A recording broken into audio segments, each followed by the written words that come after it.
오늘 설교의 주제는 제목은 부름을 받은 사람은 많으나 뽑힌 사람은 적다. 마태복음 22장 14절입니다. 청함을 받은 자는 많되 택함 받은 자는 적으니라 하는 말씀을 드리겠습니다. 네, 예수님께서 이 땅에 오셔서 하늘나라를 많이 선포하셨어요. 하늘나라에 대한 소식을, 복음을 비유를 통해서 많이 말씀하셨습니다. 근데 우리가 잘 아는 혼인잔치 비유를 들으셨어요. 여기서 임금은 하나님이시겠죠?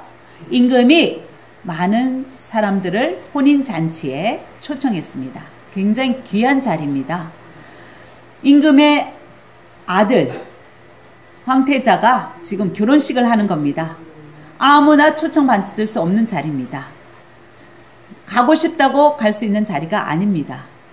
아주 귀빈만 갈 수 있는 귀한 자리에 초청장을 보냈습니다.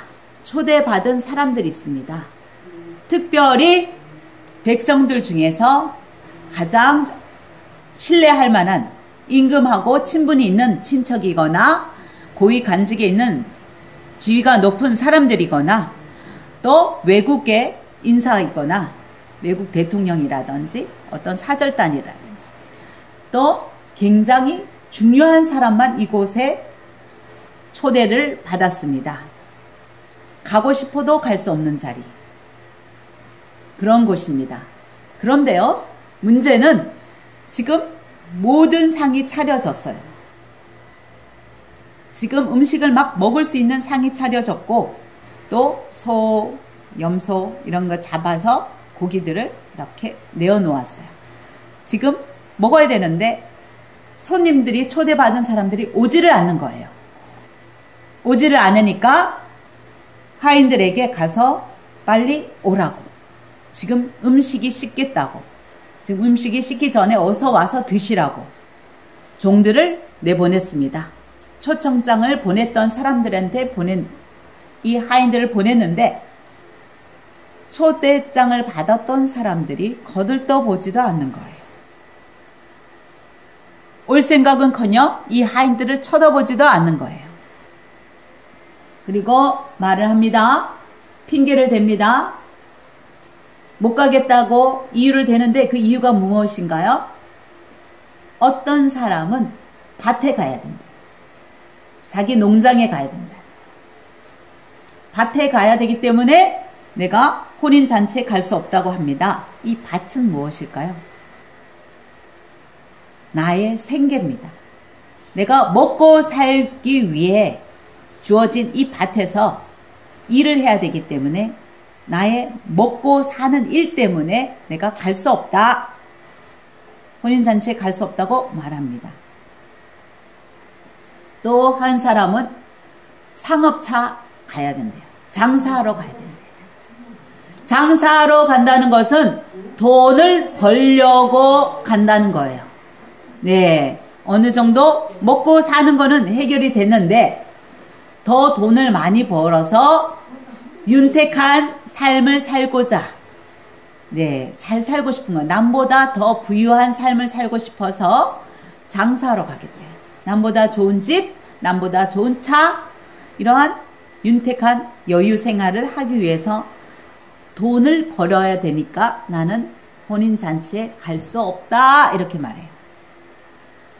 그리고 또 어떤 사람은 거들떠 보지도 않고 듣지도 않고 종들을 붙잡아서 모욕을 합니다. 모욕에서 끝나는 것이 아니라 종들을 잡아서 죽입니다. 살인합니다. 그래서 초대받은 사람들 뿐만 아니라 하인들까지 혼인잔치에 돌아오지 않자 왕은 화가 났어요. 역정이 난 거예요. 화가 머리끝까지 났어요. 그래서 군대를 보냅니다. 군대도 보내고, 군대 보내서 그 살인한 자들을 죽일 뿐만 아니라 그 도시 전체를 불살라버리고 진멸시킵니다.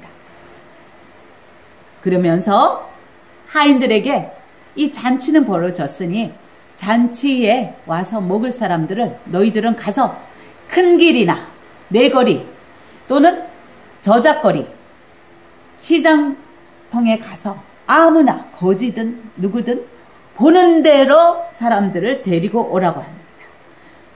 악한 사람까지도 만나는 대로 데려오라고 합니다. 악한 사람이나 선한 사람이나 너희들이 만나는 대로 다 데려와라. 다 데려와라. 아까는 아주 중요한 사람만, 택함 받은 사람만, 지위가 있거나 친척이거나 또 외국의 중요한 사절단이거나 아주 고위 간직에 있는 그러한 신분의 높은 신분의 사람들만이 초대되었었는데 이제는 그게 아니에요. 지위 고하에 상관없이 빈부귀천에 상관없이 악하거나 선하거나 상관없이 누구나 다 하나님이 초청하고 계십니다. 지금은 때가 마지막 때가 다가오고 급박합니다. 하나님의 택한 백성, 하나님이 특별히 고른 사람들, 주님의 귀한 자녀들이 많은 사람들이 예배를 드리고 또 교회에 출석하며 신앙생활을 오랫동안 하였어요. 그런데 정작 그들이 제일 중요한 혼인잔치에 오질 않는 거예요. 모태신앙으로 또는 목회자로 또는 장로로 권사로 오랜 기간 헌신하고 봉사하고 하나님이 택한 자들이에요. 하나님이 귀히 여겼던 자들이에요. 하나님과 친분이 깊었던 사람들이에요. 그러한 사람들이 정말 중요한 자리에는 와야 되는데 그동안 예배는 많이 참석했는데 마지막 천국 문에 들어가서 천국 잔치가 배설되는데 그곳에 가질 않네요. 왜 안 가요? 가장 좋은 곳인데 우리의 목적은 뭡니까? 이곳에서 신앙생활 하는 이유가 뭐예요? 이곳에서 교회를 열심히 30년, 40년, 50년 헌신하는 이유가 뭐예요? 11조를 헌금을 드리는 이유가 뭐예요? 이곳에서 잘 먹고 잘 살자고 하는 겁니까? 이곳에서 형통의 복을 누리고자 하는 겁니까? 하나님께서 예수님 입술을 통해서 이제 마지막 때가 가까웠다. 천국이 다가왔다. 그 때가 다가왔으니까 너희들은 천국에 들어갈 준비를 하라고 마지막 외치고 계십니다. 혼인잔치가 배설될 것이니 그때는 너희들이 한 사람도 빠짐없이 꼭 혼인잔치에 참석하라고 예수님께서 이 비유를 말씀하시는데 그런데 문제는 청함받은 사람은 많고 많아요. 근데 택함 받은 사람이 없는 거예요. 너무 적은 거예요. 그러니까 정작 와야 될 사람들이 사랑받고 하나님과 깊은 관계를 많이 가졌던 그 친분이 있던 사람들이 배반하고 아무도 오지 않으니까 이제는 관계가 없었던 오히려 하나님 마음을 많이 아프게 했던 악한 자도 이제 초청을 합니다. 누구나 초청합니다. 만나는 대로 보이는 대로 어서 때가 악해졌으니까 누구나 전도를 해서 마지막 주의 복음의 천국의 그 문에 들어오라고 문을 이제 곧 닫기 직전이다고 경고하십니다. 그런데 혼인잔치에 그렇게 하여 정말 그동안은 믿지 않았던 오히려 하나님을 핍박했던 자들이 마지막 이렇게 초청을 받아서 주님의 혼인잔치에 참석하게 되었어요. 그런데 딱 한 사람 왕이 이제 손님들을 만나러 인사하러 옵니다. 혼인잔치에 참여해 주셔서 감사합니다 하고 인사하러 나왔는데 한 사람이 예복을 입지 않은 거예요. 이 잔치에는 예복을 입고 들어와야 되는데 예복을 입지 않은 거예요. 이 예복 입지 않은 사람은 어떤 사람일까요? 예복 입지 않은 사람은 회개하지 않은 사람이에요. 자신의 죄를 예수님의 보혈의 피로 깨끗이 씻김을 받아야 되는데, 누구나 죄를 짓지만 마지막 때 혼인잔치에서는 예수 그리스도의 보혈의 피로 눈같이 하얗게 씻김을 받아야 해요. 주홍 같던 그 죄가 눈같이 깨끗이 씻김 받은 자만이 이 혼인잔치에 참석할 수 있는데, 회개하지 않아서 그 한 사람은 내쫓김을 받습니다. 저 밖으로 문을 열고 던져버려라. 저 지옥불로 던져버려라. 유황불이 끊임없이 타는, 꺼지지 않는 그 불못으로 던져버려라. 저자는 슬피 울며 이를 갈미 있으리라. 후회해도 이제는 소용이 없습니다. 때가 늦었습니다.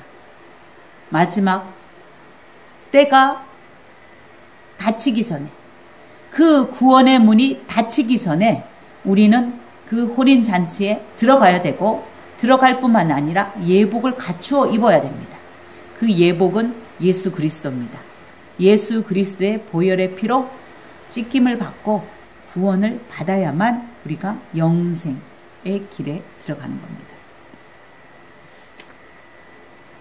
네, 예수님도 이 땅에서 두 박자의 삶을 사셨어요.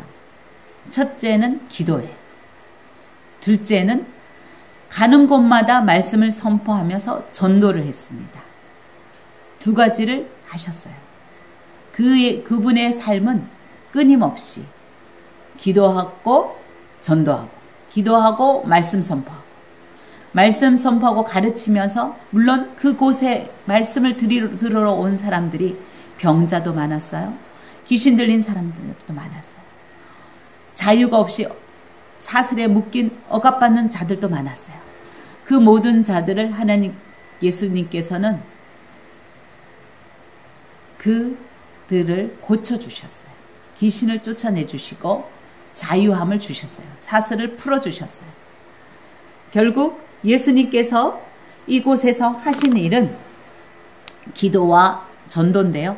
기도는 끊임없이 하나님과 교제하는 거예요.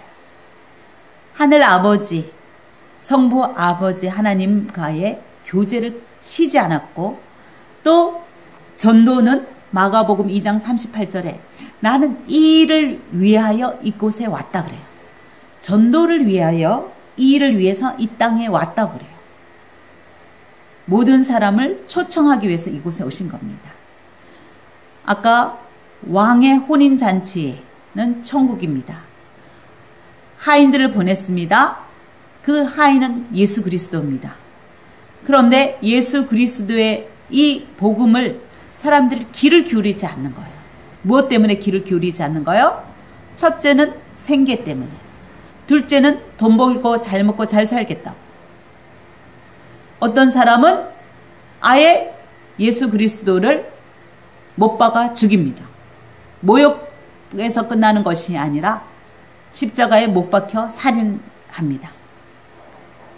그래서 우리가 주님의 뜻을 이루어 드리기 위해서는 무엇이라고 말씀하시냐면, 너 자신을 잊어버려라. Forget yourself. 너를 잊어버려라. 그 다음 take your cross. 너의 십자가를 져라. Take up your cross. 너 자신을 버리고 너 자신을 잊어버리고 주님의 십자가를 진 자만이, 그리고 나를 따르는 자만이 그 좁은 길을 들어갈 수 있다고 말합니다. 천국문에 들어갈 수 있다고 말합니다. 좁은 길은 영생의 길인데 이 길을 사람이 들어가려고 하나 들어갈 수 없다고 해요. 많은 사람들이 넓은 길을 택하지만 그 중에 이제 하나님의 말씀을 들었던 사람들이 좁은 길로 가래. 좁은 길로 가는 것이 영생의 길이래 하고 들었어요. 들었는데도 성경 말씀에 뭐라고 말하냐면 많은 사람들이 좁은 길로 들어가려고 하면서도 못 들어간대. 다시 말해서 청함을 받기는 받았는데 택함 받은 자가 적은 거예요.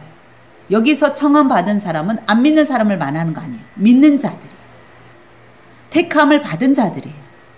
하나님의 의로운 백성으로 선택받은 백성이에요. 그렇지만 초청장을 받았음에도 불구하고 좁은 길로 들어가려고 노력함에도 불구하고 들어갈 수 없는 거예요. 들어갈 수 있는 자는 극히 적어요. 그래서 오늘의 이 말씀은 저와 여러분 자신이 정말 새겨 들어야 됩니다. 제가 설령 목회 일을 하고 열심히 24시간 밤낮으로 기도하면서 말씀을 증거하고 전도하면서도 혹시나 내가 이 좁은 길을 들어가지 못하고 좁은 문을 들어가지 못하고 멸망의 길로 마지막 떨어지지 않을까. 저도 끝까지 이 생이 다하는 날까지 정말 조심해야 돼요. 저도 그렇고 여러분도 마찬가지입니다. 여러분이 지금 코로나로 인해서 사람들이 교회 가지 않는데도 용감하게 담대하게 믿음을 지키기 위해서 이 자리에 오신 건 정말 박수 드리고 싶어요. 축복합니다. 정말 잘하셨어요. 정말 잘하셨는데 그런데 앞으로 더 큰 환난이 있을 거예요. 더 큰 핍박이 있을 거예요. 그럼에도 불구하고 여러분은 그 믿음을 지켜나가야 되는 거예요. 끝까지 좁은 길을 걷는 거를 포기하지 마셔야 돼요. 세베대의 아들 야고보와 요한이 있습니다. 이들은 그의 어머니도 예수님께 부탁했었는데 마가복음에도 보면 야고보와 요한이 예수님께 부탁합니다. 예수님, 저희가 예수님 좌편에 우편에 이렇게 앉을 수 있게 해주세요 하고 요구를 했어요. 그랬더니 예수님이 대답이 이렇습니다. 내가 마시는 잔을 너희도 마실 수 있겠느냐? 예수님이 마시는 잔을 너도 마실 수 있니? 요한과 야고보에게 묻습니다. 너도 마실 수 있니? 그리고 내가 받는 세례를 야고보야 요한아 너도 받을 수 있느냐? 그랬더니 그들은 Yes, we can. Yes, I can. 나는 할 수 있어요. 나 마실 수 있어요. 나 세례 받을 수 있어요. 하고 큰 소리로 대답합니다. 예수님 말씀하십니다. 그래, you will did. 그래, 너는 할 수 있어. 할 거야. 그러나 좌편에 우편에 좌의정 우의정 자리에 앉게 하는 것은 하나님이 이미 정해 놓으신 거고 누가 앉을지는 몰라. 그러나 너희가 이 잔을 마실 수 있다. 이 세례를 받을 수 있었다고 말한 것처럼 너희는 할 수 있어. 그렇게 대답했는데요. 과연 야고보는 어린 나이에 최초의 순교자가 됩니다. 12제자 중에서 최초의 순교자가 되고 요한은 세베대 아들 요한은 마지막 펄펄 끓는 기름솥에 던져졌고요. 그런데 살아났어요. 화상을 입고 살아난 거예요. 정말 화상처럼 고통스러운 게 없어요. 제일 고통스러운 게 화상 입는 거래요. 그 속에서 목숨이 건져졌어요. 마지막 계시록 요한 1, 2, 3서를 적었어요. 오래오래 살았어요. 하지만 그 분의 삶 자체가 순교의 삶이에요. 고통스러운 순교의 삶을 살았습니다. 나머지 제자들도 마찬가지예요. 베드로처럼 십자가에 거꾸로 매달린 자도 있고요.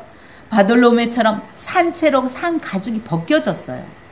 벗겨지다 못해 이제 십자가에 매달렸는데 죽지 않으니까 머리를 참수하는 거예요. 참수형을 당해요. 마띠아는 돌매질을 당했어요. 돌에 맞아 죽기까지 맞았는데 역시 죽지 않으니까 그도 역시 참수형 당해요.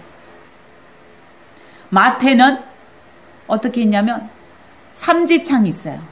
갈고리 3개가 있는 그런 삼지창에 도끼와 또 창과 갈고리가 있는 이걸로 온몸이 찢기고 동강나면서 그 무기로 살해당했어요.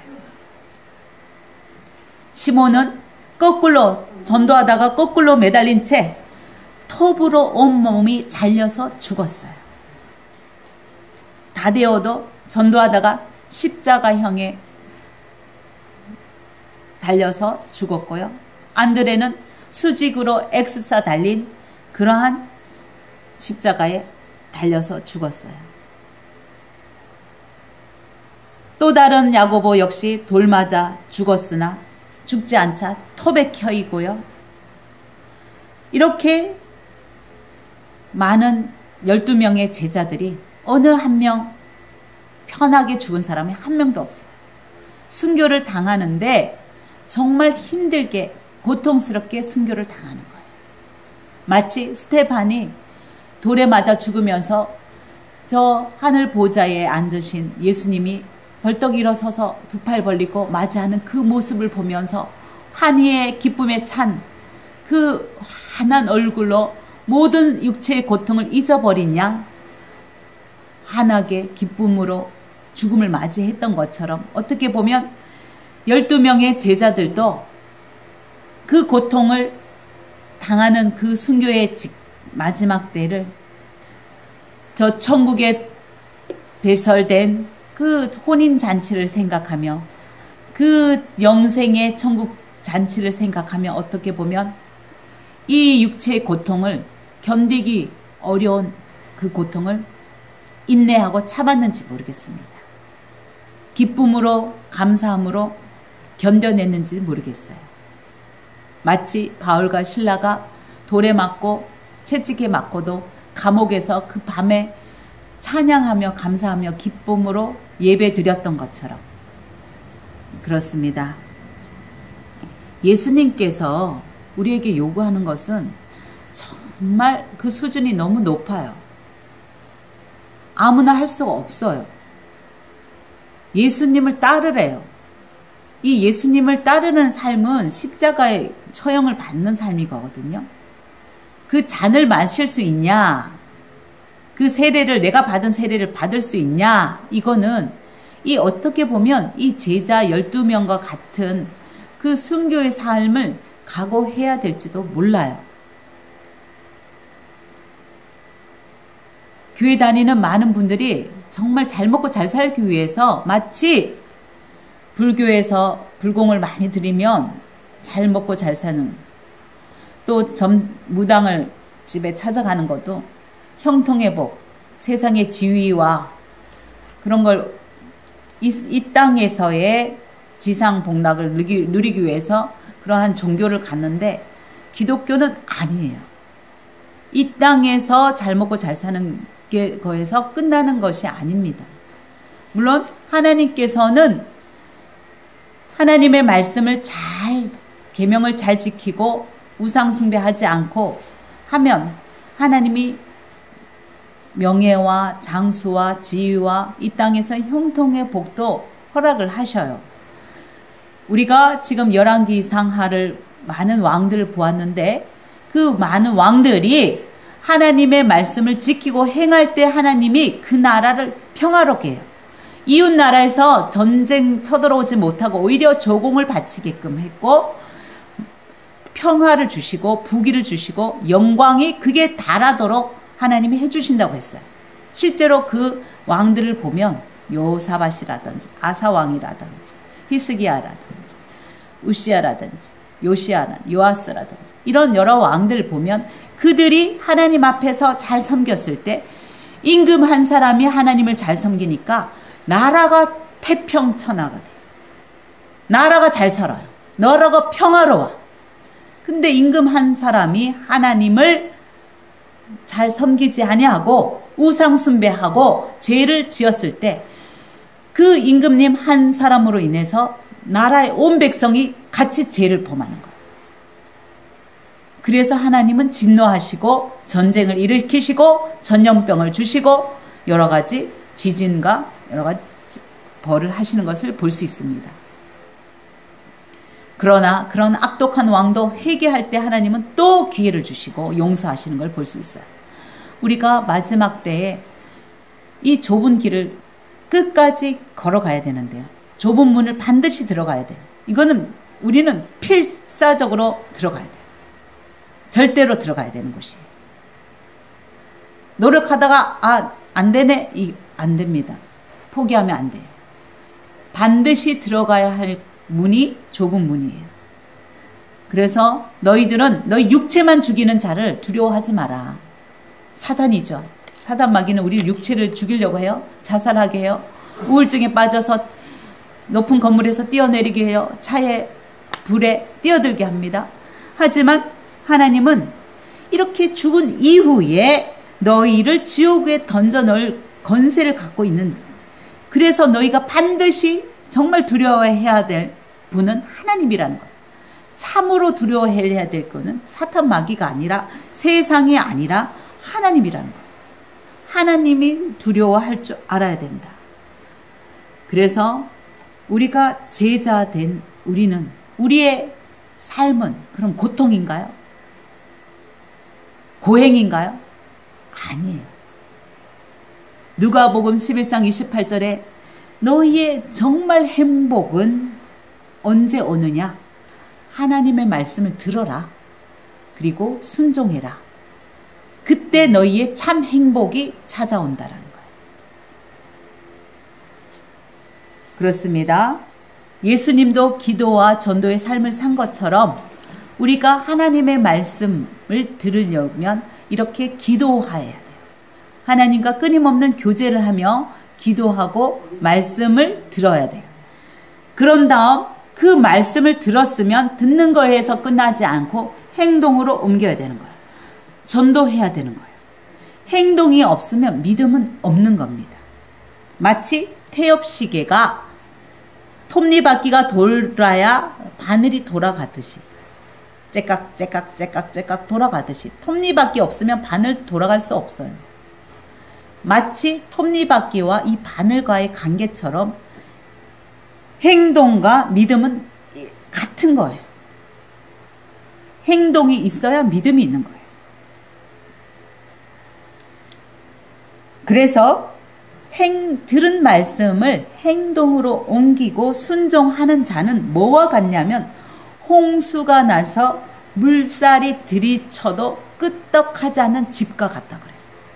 반석이 지은 집과 같다. 이사야 말씀 보면 43장 2절에 너희 두려워하지 마라. 담대하라 했잖아. 너희가 불길에 들어갈지라도 불이 너를 사르지 못하고 물속을 강물을 뛰어들어 지나갈지라도 물살이 너를 해치지 못해 삼키지 못할지라고 얘기하셨는데, 그러려면 이 물살이 홍수가 우리를 삼키지 않고 불이 우리를 해하지 않을 수 있을 정도가 되려면 뭐예요? 순종이에요. 들은 말씀을 순종하면 그 일이 일어나는 거예요. 어떠한 해도 우리한테 끼치지 않도록 누가 보호해 주시냐면 하나님이 보호해 주셔요. 하나님이 약속해 주셨어요. 그래서 우리가 이 땅에서 해야 할 것은 복음 전파입니다. 하나님과 기도하며 복음을 전해야 돼요. 예수님이 하셨던 것처럼 나를 따르라 했으니까 너희는 너 자신을 잊고 너 자신을 버리고 내 십자가를 지고 나를 따르라고 했는데, 그 예수님의 삶이 따르는 삶이 바로 기도이고 하나님과 끊임없이 교제하는 것이고, 두 번째는 전도입니다. 전도를 때를 얻든지 못 얻든지 끊임없이 해야 돼요. 이것이 바로 너희에게 주는 참 행복이다 라고 말씀하시고, 어떤 해와 어떤 공격과 그러한 사탄 마귀의 우는 사자처럼 우리를 집어삼키려는 그러한 해의 공격에서도 우리가 능히 이겨낼 수 있는, 승리할 수 있는 것은 바로 하나님의 말씀에 순종하는 것인데, 기도와 전도가 바로 그것입니다. 그래서 행함이 있는 믿음, 전도하는 믿음, 기도하는 믿음, 이것이 바로 우리가 좁은 길을 끝까지 걸을 수 있는 비결입니다. 그래서 여러분이 청함을 받은 자는 많되 택함은 적다 했으나 그 택함 받은 적은 소수의 극소수의 숫자에 저와 여러분은 반드시 들어가기를 간절히 축원드립니다. 아멘. 말씀 마치겠습니다.